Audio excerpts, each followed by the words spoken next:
आज एपीजे अब्दुल कलाम जी का जन्म दिवस है।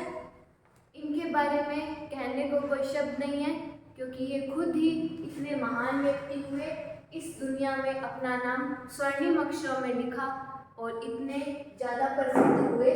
हमारे 11वें राष्ट्रपति ये थे और ऐसे शख्स को कोटि कोटि नमन, जिन्होंने इस देश के लिए इतना बड़ा कार्य किया। तो आज हम इसके बारे में थोड़ी बहुत बातें जानेंगे। तो जो अब्दुल कलाम जी हैं, उनका जन्म 15 अक्टूबर 1931 को तमिलनाडु के मद्रास राज्य के एक रामेश्वर कस्बे में हुआ था। इनकी मृत्यु 27 जुलाई 2015 को शिलोंग में हो गई थी। इनके पिता का नाम था जैनुलाब्दीन, इनकी माता का नाम था आशिया अम्मा और इनके 4 भाई और एक बहन थी।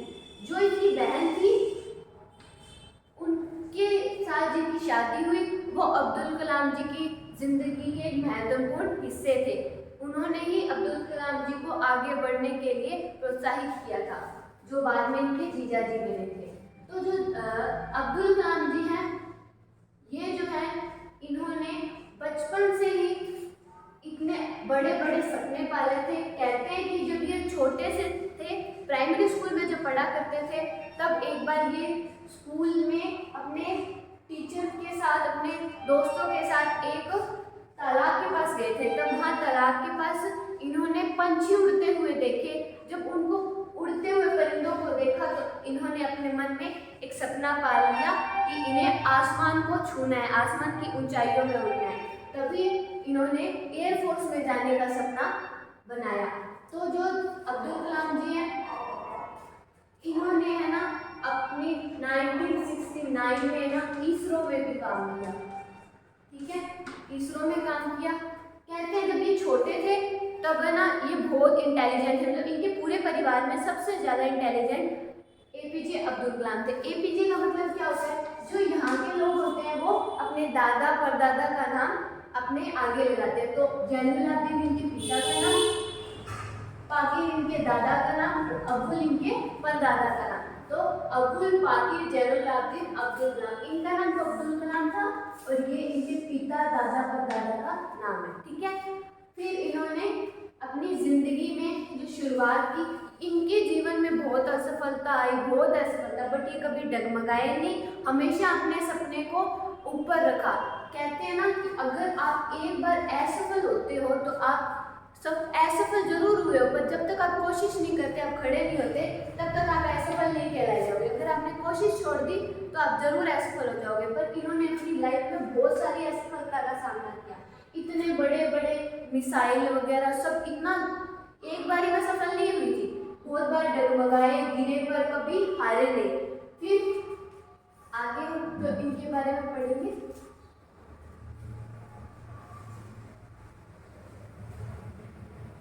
जब ये प्राइमरी, इनके ये जो रामेश्वरम था, जब ये हुए थे तब सेकंड वर्ल्ड वॉर शायद चल रहा था या हो चुका था। तब जब रामेश्वरम में इनके जो पिताजी थे ना, वो चलाते थे नाव।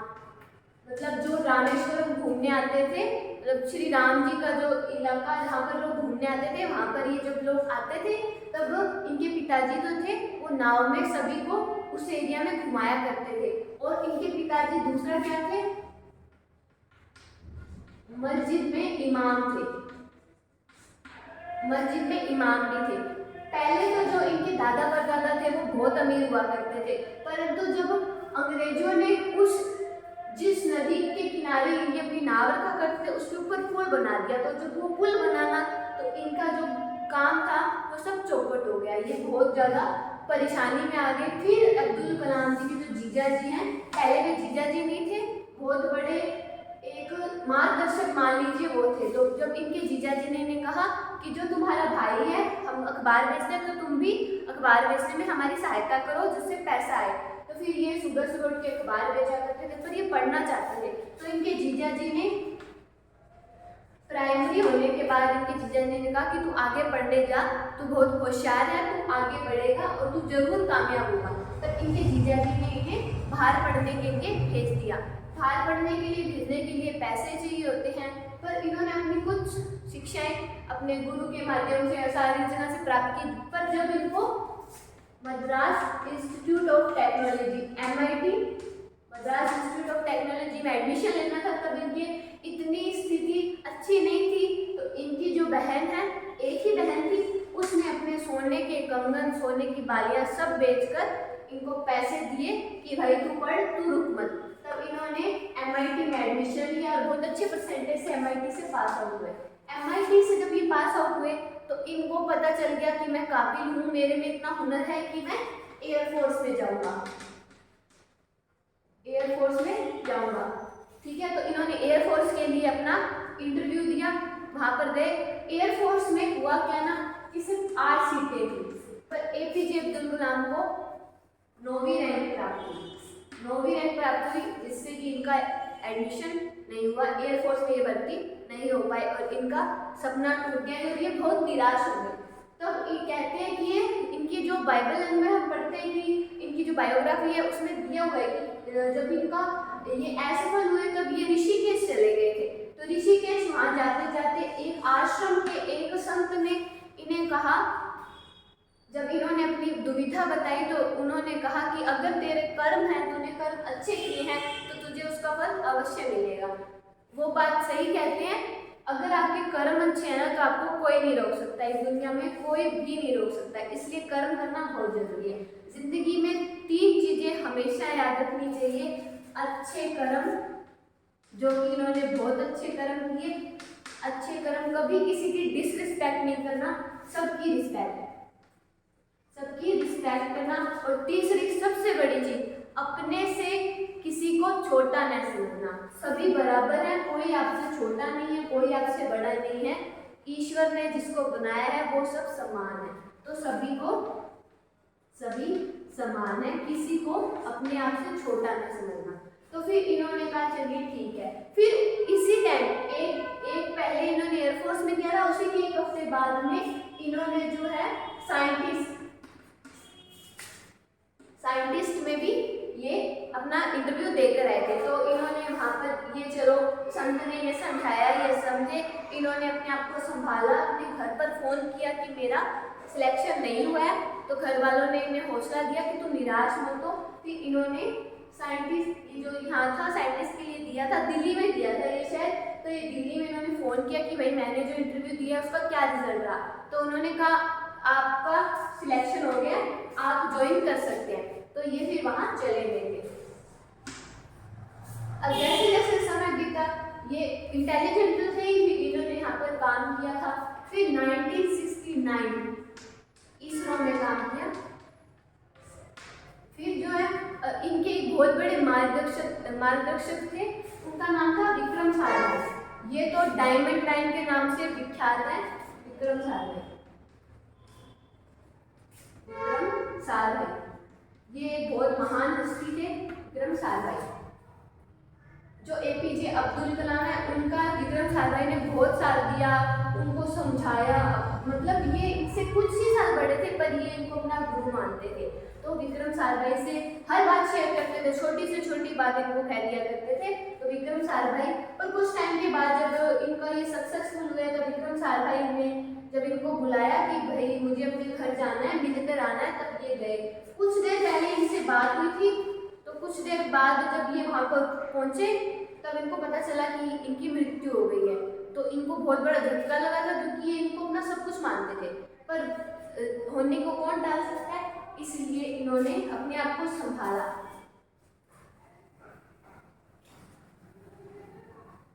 अपने आप को संभालते हुए फिर जब है ये वहाँ गए, फिर इन्होंने सैटेलाइट व्हीकल, ये बहुत विख्यात रहा था उस समय, सैटेलाइट व्हीकल पर काम चला। आप सभी को पता है, आपने मूवीज भी देखी होंगे, सबको पता है कि सैटेलाइट व्हीकल, जो सैटेलाइट होती है उसकी 4 फेज होती है। 4 फेज मतलब यहाँ गया, फिर कई कक्षाओं में घूमता है, इसकी 4 फेज होती है।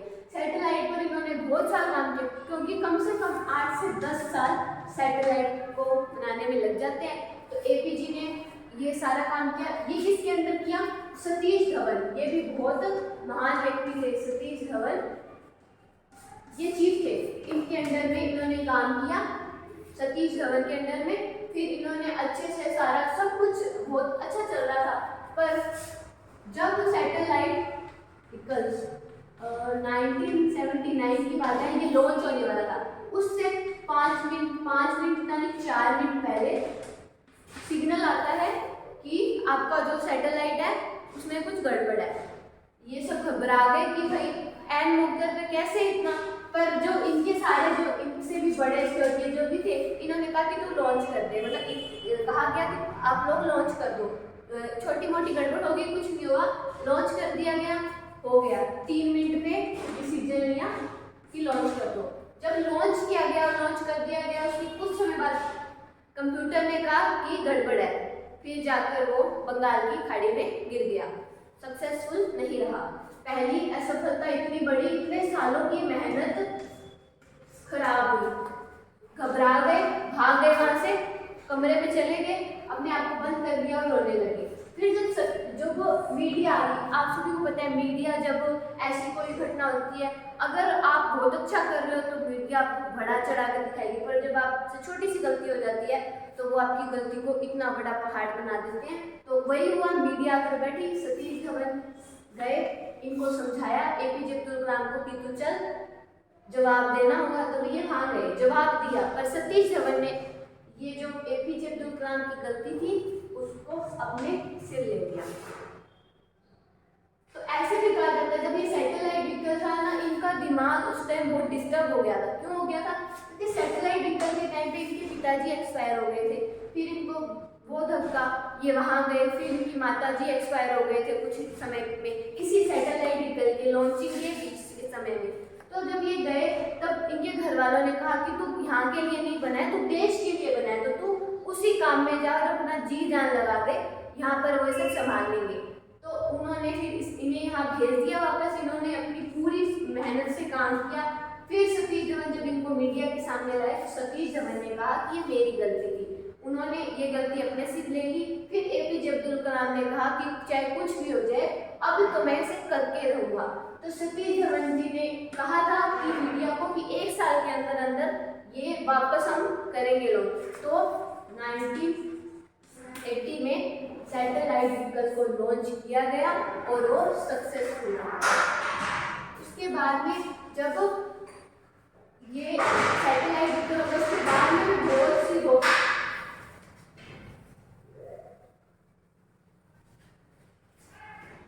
ये अग्नि और जो अग्नि मिसाइल है,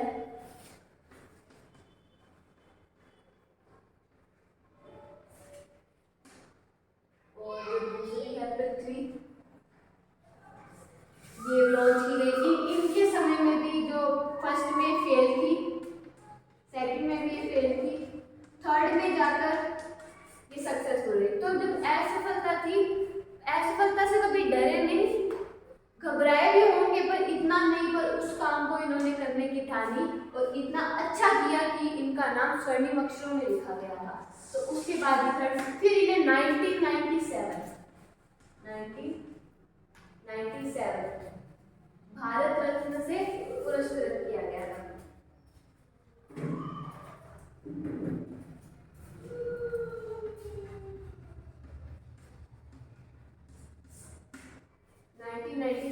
भारत रत्न से इन्हें पुरस्कृत किया गया था।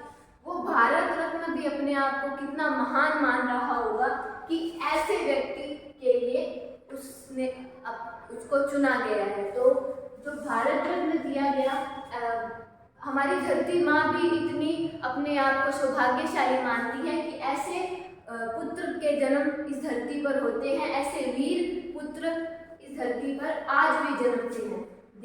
जरूरी नहीं है कि एक नेता ही देश के लिए हो या एक सेना में जो है वही देश के लिए हो, आप सभी को इस देश के प्रति अपनी भूमिका निभानी चाहिए। तो फिर इन्हें 1997 में भारत रत्न मिला।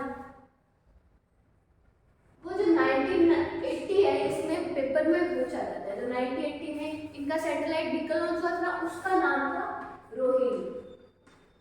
जो सक्सेसफुल हुआ था 90, जबकि इसका काम बहुत साल चला था, 8 से 10 साल लग गए थे, पर जो 1980 में इसका जो लॉन्च होता है ये रोहिणी। इन्होंने फिर परमाणु, जो पोरबंदर परमाणु, आप मूवी भी देखी होगी परमाणु, उसमें ये जो परमाणु है ये भी थी कि 1998 में हुआ था।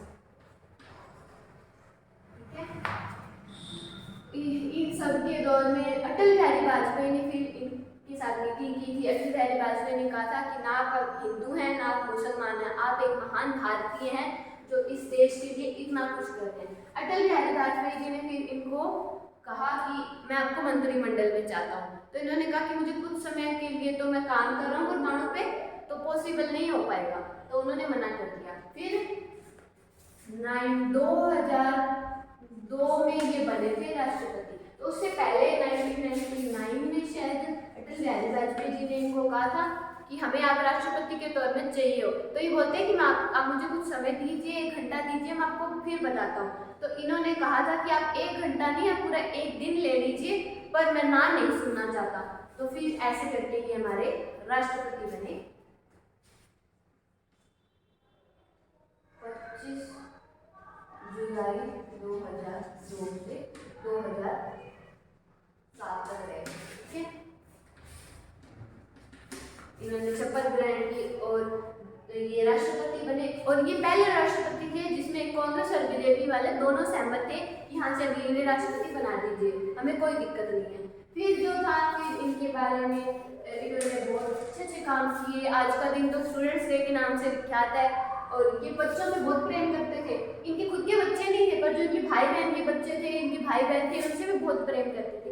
राष्ट्रपति भवन में ऐसा कहा जाता है कि इनके भाई बहनों ने फ़ोन किया था कि हम घूमने आना चाहते हैं। तो इनके भाई बहनों ने कहा, तो इन्होंने कहा ठीक है आप आ जाइए, आप घूम लीजिए। तो जब वो आए तो ये इनकी इतनी बड़ी चीज़ देखिए, वो आए, इन्होंने उनको अलग से धर्मशाला करवा कर दी, सारा खर्चा अपनी तनख्वाह से, मतलब उनको जो सैलरी मिलती थी उससे उठाया, ना कि जबकि ये चाहते थे वो राष्ट्रपति भवन में रोक सकते थे, सारा सुख सुविधा सब कर सकते थे। शायद 3.5 लाख या 4 लाख का खर्चा आया था सब लोगों, क्योंकि बहुत सारे भाई बहन थे, बहुत सारे बच्चे थे, सब घूमे थे। तो सबकी बस, सबका खर्चा, अपनी गाड़ियाँ नहीं भेजी, सबकी अलग से बस करवाई, सारा खर्चा खुद उठाया, सब बहुत महान व्यक्ति थे।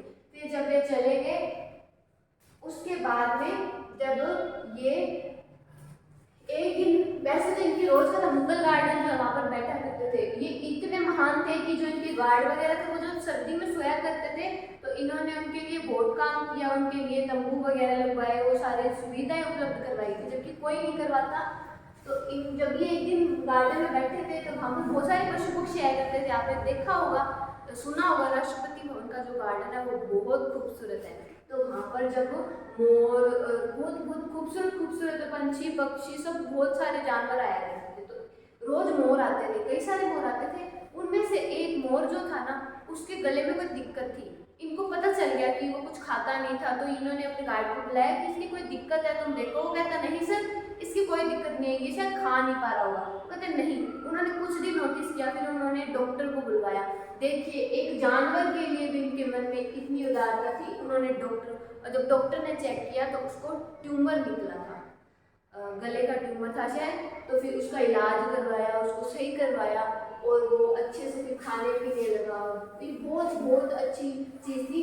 हमें आजकल तो कोई किसी इंसान के लिए भी नहीं करता, इन्होंने तो उस बेजुबान जानवर को भी समझ दिया था। तो आप पता लगा सकते हैं कि इतने महान व्यक्ति थे, इतने ज़्यादा अच्छे थे और बच्चों के तो इतने फेवरेट हुआ करते थे, अब क्या ही बताएं।